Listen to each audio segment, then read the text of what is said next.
আওয়ামী লীগ সরকারের সময় বিভিন্ন কারণে চাকরি হারানো ১৫২২ জন পুলিশ সদস্য চাকরি ফিরে পাচ্ছেন। এর মধ্যে ১০২৫ জন কনস্টেবল, ৭৯ জন নায়েক, ১৮০ জন এএসআই, ২০০ জন এসআই, ১০ জন ইন্সপেক্টর ও ২৮ জন নন পুলিশ সদস্য রয়েছেন। পুলিশ সদর দপ্তরের সহকারী মহাপরিদর্শক ইনামুল হক সাগর এ তথ্য নিশ্চিত করেছেন।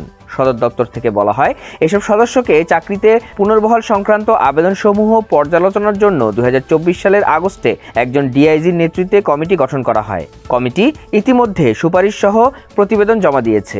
যেসব সদস্য প্রশাসনিক ট্রাইব্যুনালে আপিল করে জয়ী হয়েছেন তাদের চাকরিতে পুনর্বহাল করার নির্দেশনা দেওয়া হয়েছে। তবে যারা বরখাস্তের আদেশের বিরুদ্ধে বিভাগীয় আপিল করেননি তাদের বিষয়ে আইনি বাধা থাকায় তাদের পুনর্বহালের বিষয়টি বিবেচনা করা যায়নি।